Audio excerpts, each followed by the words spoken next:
अरविंद के सामने आज भी ये आनोर नाम का गांव है।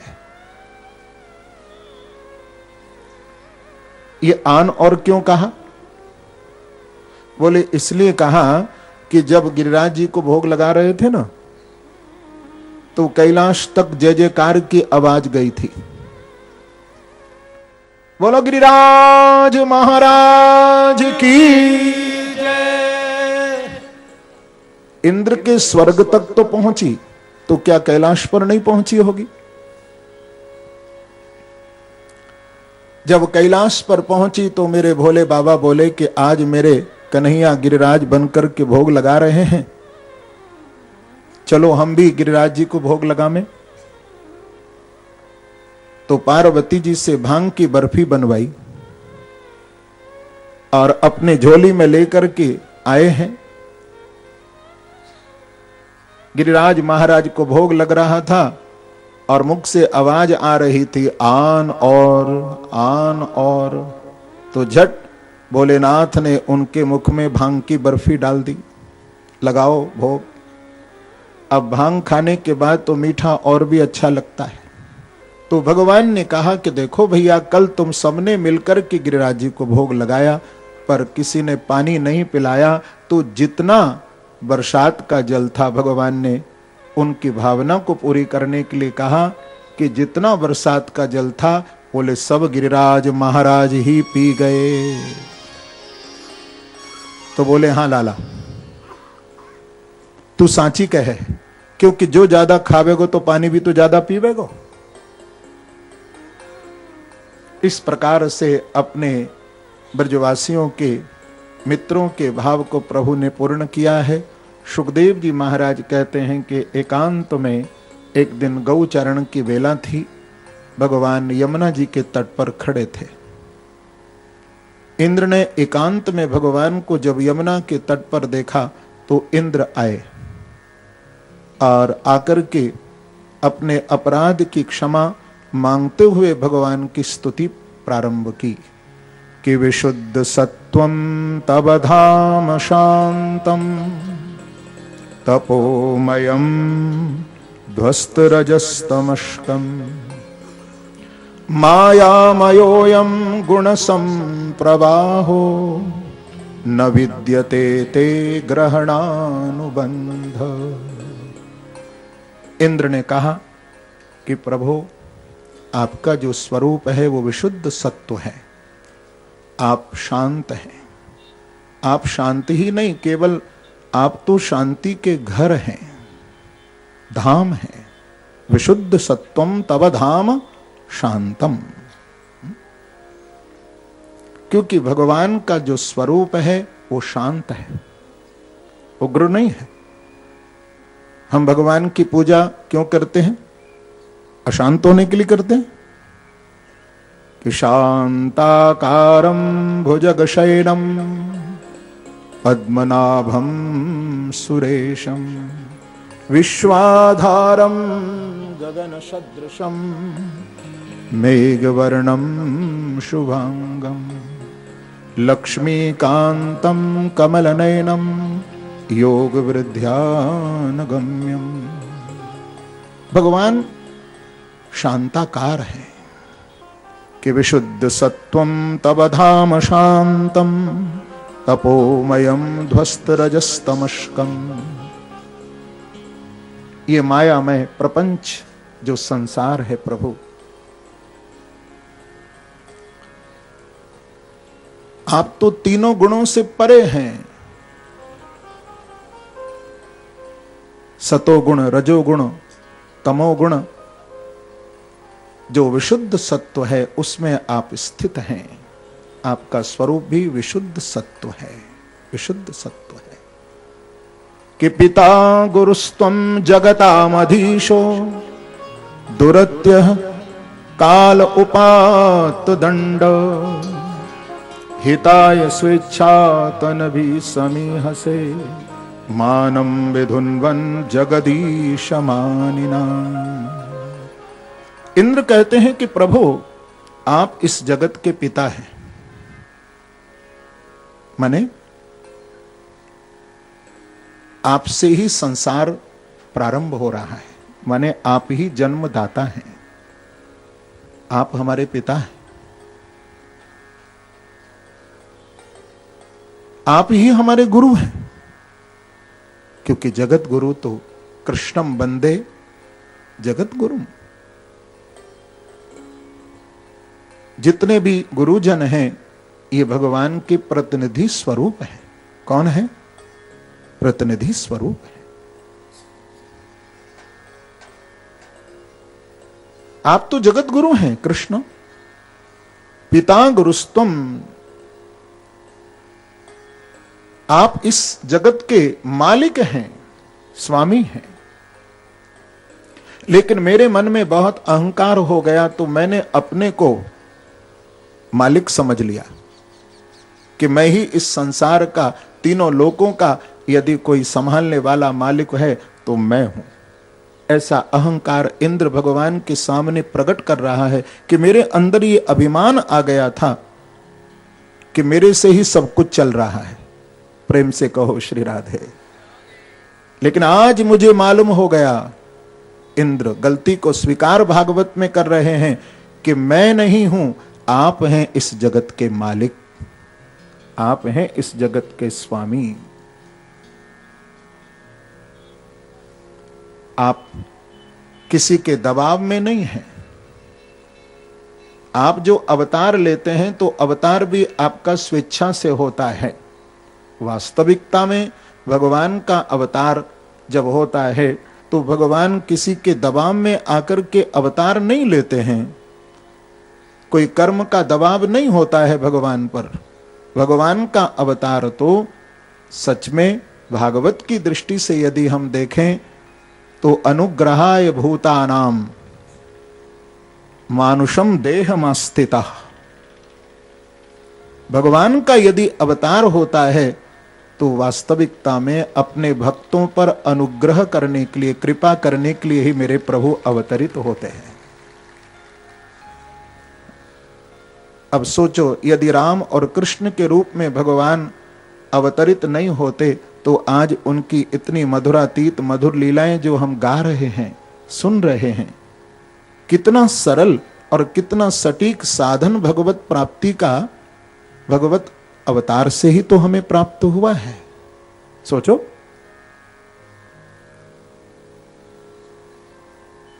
अब निराकार का क्या आप ध्यान करोगे? प्रेम से कहो श्री राधे। वो निराकार भी है, वो सगुण साकार भी है, वो निर्गुण निराकार भी है। लेकिन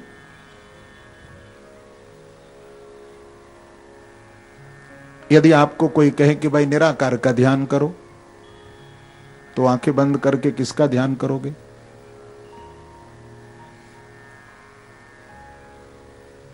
किसका करोगे जरा बताओ? ज्योति का? किसी लाइट का? वहां भी एक आकृति है। अरे मेरे बांकी बिहारी कह रहे हैं, श्री कृष्ण कह रहे हैं कि भैया यदि ध्यान करना हो, क्योंकि वो निराकार भी है, वो साकार भी है, लेकिन कोई कहता है वो निराकार है, कोई कहता है साकार है, लेकिन श्रीमद् भागवत जी कहते हैं कि भैया वो तो भक्त की भावना के अनुसार तदाकार है। जैसा भक्त के हृदय में भाव होता है वैसा ही आकृति मेरे प्रभु बना लेते हैं। जब ध्यान करो तो उनका स्वरूप ध्यान करो। कितने सुंदर है प्रभु।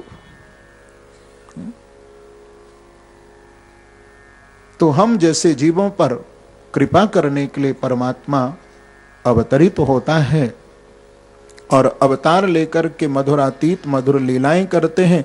उन लीलाओं का हम जब श्रवण करते हैं, उन लीलाओं का जब हम गान करते हैं, तो भैया धीरे धीरे उन लीलाओं का श्रवण करते करते करते पिबत भागवतम रसमालयम मुहुरहो रसिका भुवि भावुकाः।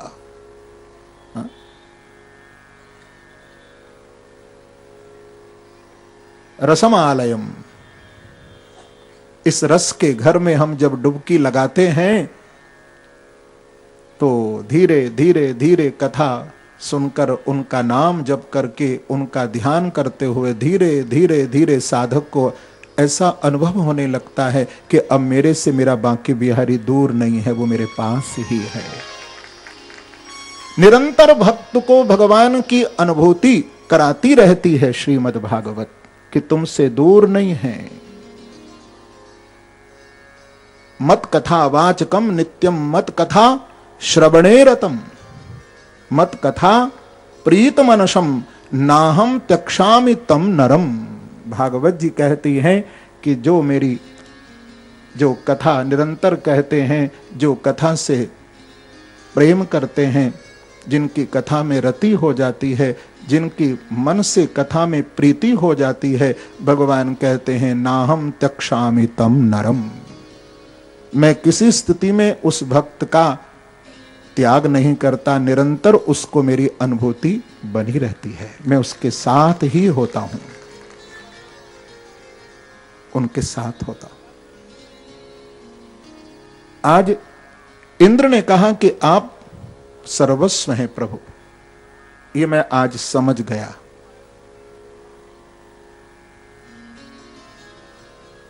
लेकिन उसी समय कामधेनु गऊ के दूध से अभिषेक हुआ, आकाश गंगा के द्वारा इंद्र ने भी अभिषेक किया। बड़ा सुंदर वृत्तांत है। लेकिन भगवान ने इंद्र की स्तुति को सुनकर के इंद्र को डांटा भी। भगवान ने कहा कि देखो इंद्र, तुम इतने उच्च आसन पर बैठे हो और तुमने मर्यादा को खो दिया, लेकिन पुनः तुम ऐसी अब गलती नहीं करना। जाओ, अब तुम जाकर के अपने स्वर्ग के शासन को संभालो। इंद्र भगवान को प्रणाम करके कामधेनु गऊ के दूध से अभिषेक हुआ और भगवान का नाम पड़ा गोविंद। बोलो गोविंद भगवान की। केकादस्याम निराहार समभ्यर्च जनार्दनम स्नातुम नंदस्तु कालिंद्या द्वादश्याम जलमाविशत। इसी प्रकार से फिर आगे सुखदेव जी महाराज ने बताया कि एक दिन नंद बाबा के द्वारा एकादशी का व्रत हुआ। व्रत एकादशी का अवश्य करना, हाँ? सबसे सर्वोत्तम व्रत है एकादशी का। लेकिन मैं एक बात और कहता हूं कि व्रत 3 प्रकार से हमें करना चाहिए, क्योंकि जिस दिन हमारा व्रत एकादशी का होता है, मैंने ऐसा भी देखा है कि एक दिन पहले से मेनू तैयार होना शुरू हो जाता है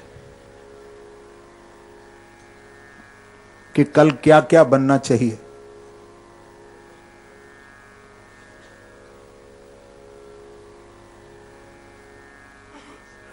और आप देखना, जिस दिन एकादशी का आपका व्रत होगा उस दिन आपको ज्यादा ही कुछ भूख लगेगी।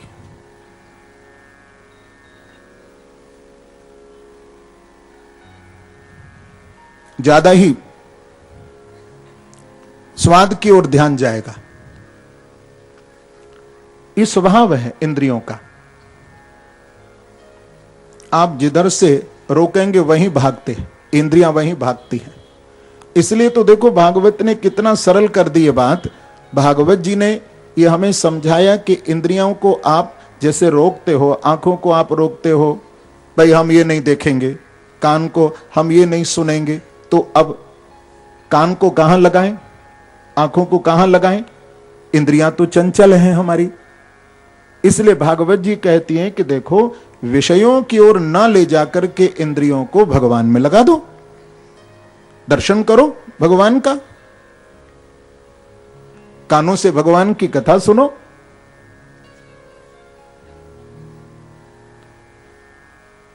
यदि स्वाद मांगती इंद्रियां तो इनको प्रसाद दे दो। तो कहने का अभिप्राय बस इतना ही है मेरा कि भाई देखो, इंद्रियां तो हमारी चंचल हैं, इसलिए भगवान को सगुण साकार अवतार लेना पड़ा। क्योंकि एक बार इंद्रियों ने भगवान से प्रार्थना की है कि प्रभु आप तो निर्गुण निराकार हैं, हम आपका स्वाद कैसे चखें?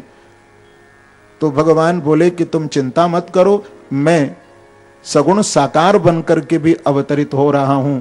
तो इंद्रियों को भी सुख देने के लिए भगवान साकार रूप से मेरे गोविंद प्रकट हो गए थे। बोलो गोविंद भगवान की। इंद्रियों को भी प्रभु ने कह दिया कि तुमको भी यदि मेरा स्वाद लेना है तो लो, आंखों से मुझे देखो, कानों से मुझे सुनो, रसना से स्वाद लो, नासिका से सूंघने की इच्छा हो तो अनेक प्रकार की स्प्रे प्रयोग मत करो, सेंट मत प्रयोग करो ज्यादा। यदि सूंघने की इच्छा हो तो भगवान के चरणों में जो तुलसी की गंध आ रही है, भगवान के चरणों में पड़ी हुई उस तुलसी की गंध को नासिका से सूंघो।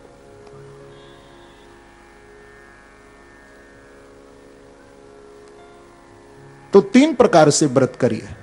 देखो, जिस दिन व्रत हो उस दिन आप मनसा वाचा कर्मणा तीनों से व्रत करो। उस दिन मन भी आपका भगवान में लगे। ज्यादा से ज्यादा संसार के कार्य को कम करके एकादशी का जिस दिन व्रत हो उस दिन ज्यादा से ज्यादा आप मन प्रभु में लगाइए। वाणी, काम कर रहे हो काम बंद मत करो, लेकिन वाणी से प्रभु का कोई संकीर्तन, कोई भजन गाओ। घर में भी काम करते हुए और कोई भजन याद न हो तो यही गाइए कि श्री कृष्ण गोविंद हरे मुरारे, हे नाथ नारायण वासुदेव, हे नाथ नारायण वासुदेव, हे नाथ नारायण वासुदेव। तो वाणी से प्रभु का व्रत करो कि हम व्रत का मतलब है संकल्प। उस दिन मन भी भगवान में लगाओ, उस दिन वाणी से भी प्रभु को ज्यादा से ज्यादा गाओ। और कर्म, जो जो कर्म करो ऐसा अभ्यास करना कि श्री कृष्णार्पणमस्तु। जो जो कार्य हो आपसे भगवान को अर्पण का भाव रखो। श्री कृष्णार्पणमस्तु। प्रत्येक कर्म उस दिन, व्रत के दिन आप भगवान की प्रसन्नता के लिए करो, ऐसा अभ्यास, ये व्रत है। भूखे रहना या लंबी चौड़ी लिस्ट बना करके व्रत की तैयारी करना, एक दिन पहले से सब कोई व्रत नहीं है, ऐसा व्रत नहीं करना। व्रत करना, सबसे बड़ा व्रत ये भी ले लेना। कौन सा व्रत? व्रत माने होता है संकल्प। ये संकल्प अपने मन में दृढ़ कर लेना कि मैंने ये व्रत ले लिया है एकादशी को। एकादश माने है 11, ये 11 ही मैं भगवान श्री कृष्ण के चरणों में लगा दूंगा। 5 कर्मेंद्रियां, 5 ज्ञानेंद्रियां और 11 में अपना मन मैं भगवान में लगाऊंगा। ये 11 यदि भगवान में लगा दिया तो आपकी एकादशी हो गई।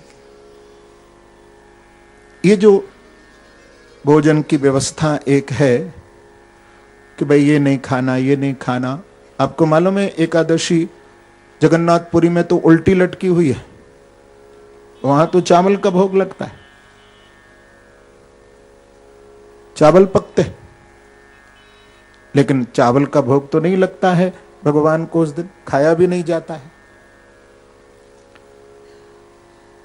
उस दिन अन्न भी नहीं ग्रहण किया जाता है। लेकिन हमारे बिहारी जी को वृंदावन में उस दिन अन्न का भोग लगता है। कहने का अभिप्राय इतना है कि व्रत जो भी विधि है हम व्रत करें, लेकिन सबसे बड़ा व्रत यह है, व्रत तो 7 दिन में 7 बार भी व्रत होते हैं। किसी से पूछो भाई आज, बोले हाँ आज आप हमारा सोमवार का व्रत है, कोई कहता मेरा मंगलवार का व्रत है, कोई कहता मेरा बुधवार का व्रत है, कोई कहता मेरा गुरुवार का व्रत है। हा? गुरुवार का व्रत हम कर रहे हैं, अच्छी बात है। गुरु जी को भी हम सुन रहे हैं,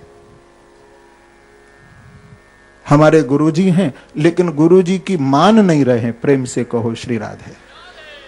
ये बात, गुरुजी को तो हम मानते हैं, हमारे गुरुजी हैं, लेकिन गुरुजी की नहीं मान रहे हैं। बस यही गड़बड़ हुआ है। कहने का मेरा इतना ही अभिप्राय है बंधुओं कि हम व्रत करें, अवश्य करें, पूरी विधि से करें, लेकिन व्रत सबसे बड़ा यही है। ये व्रत पक्का कर लेना अपने मन में। एकादशी आपको बार बार याद करा रही है। ये व्रत पक्का कर लेना कि मैं भगवान का हूं और भगवान मेरे हैं। ये व्रत दृढ़ कर लेना। एकादशी याद करा रही है आपको।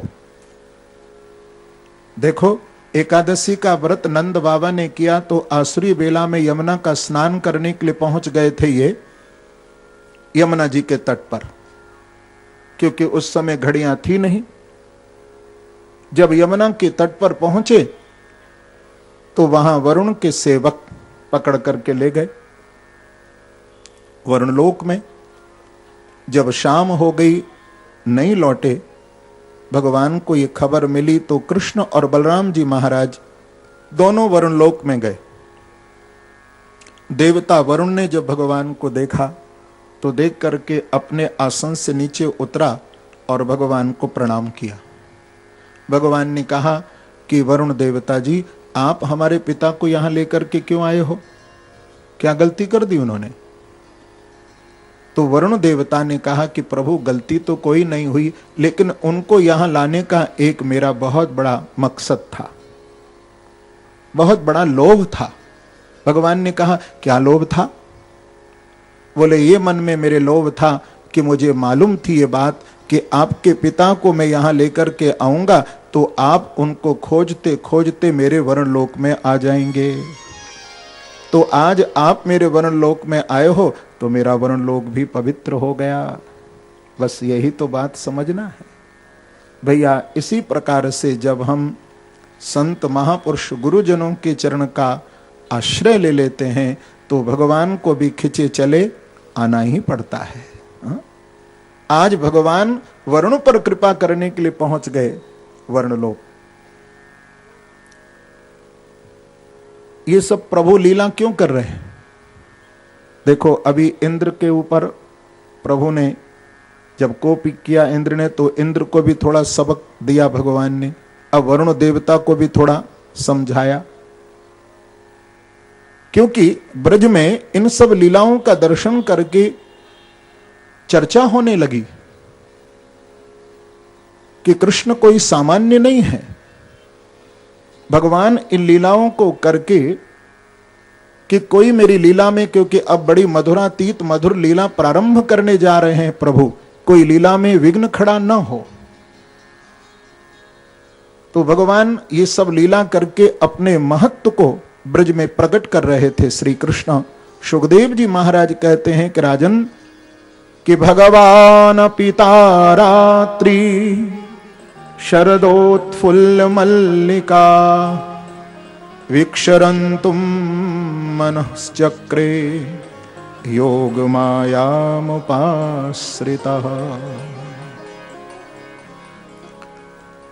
सुखदेव जी का हृदय गदगद हो गया, क्योंकि अब सुखदेव जी महाराज उस रास की कथा में प्रवेश कर चुके हैं।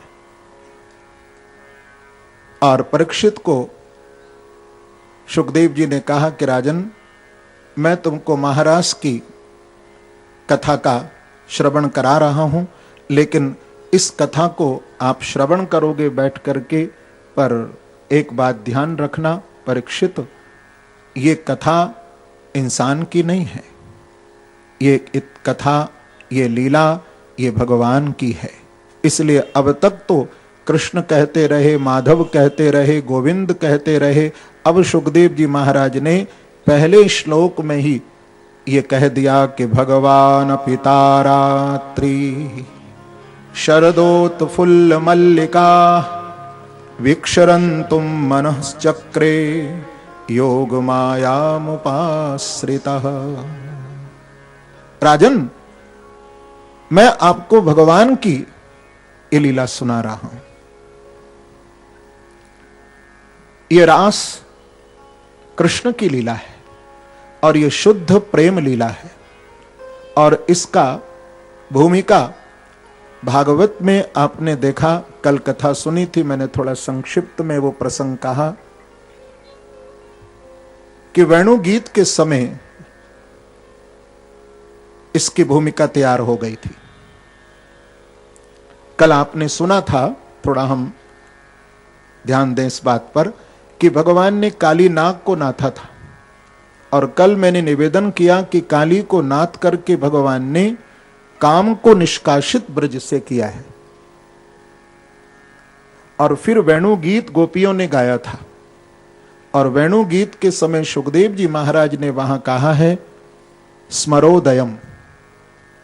संस्कृत में स्मर कहते हैं कामदेव को, काम को। काम का निष्कासन करने के बाद भी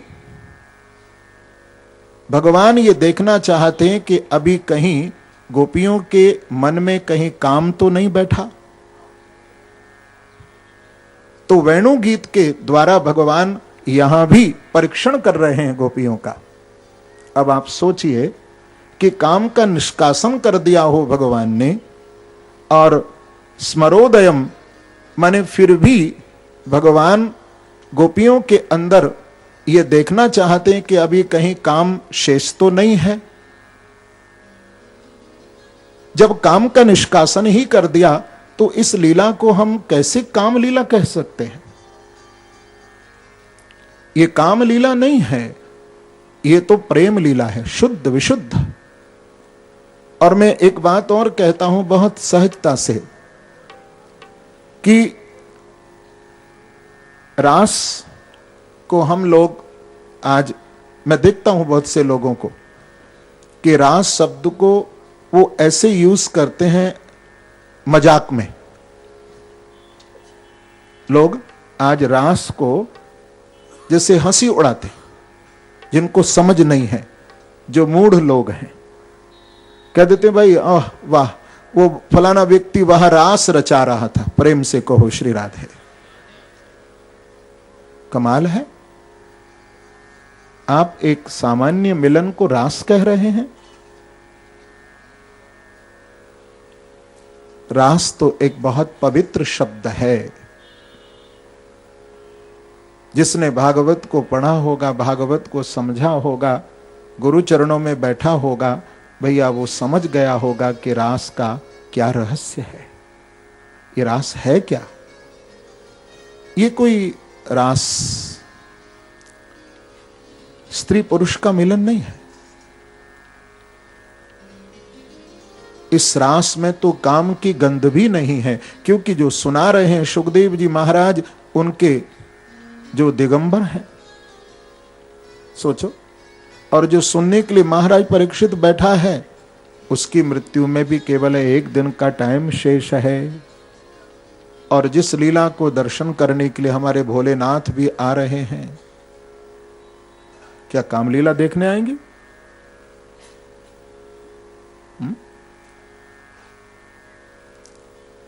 ये कामलीला नहीं है, ये तो काम पर विजय प्राप्ति की लीला है, रास। रास। लेकिन आप लोग कहेंगे कि महाराज फिर हमारा इस लीला से क्या संबंध है? हम भागवत में इस लीला को सुनते हैं तो हमारे जीवन से रास का क्या संबंध है? प्रेम से कहिए श्री राधे। हमारे से ये लीला बहुत जुड़ी हुई है, बहुत जुड़ी हुई है। देखो, आप लोग इस समय कथा सुन रहे हो, और कथा सुनते सुनते या कोई भजन मैंने गाया और आप भजन गाते गाते एकदम प्रभु में डूब जाते हो। आपको वाह्य जगत का कोई भान न रहे और आप तन्मय होकर के भगवान में डूब गए, और आपको ऐसी अनुभूति होना शुरू हो गई कि मेरे पास ही मेरा कृष्ण है, क्योंकि वो दूर नहीं है। यदि आपको ऐसी कथा सुनते समय, भजन गाते समय ध्यान में, किसी भी अवस्था में, ध्यान में हो, कथा में हो,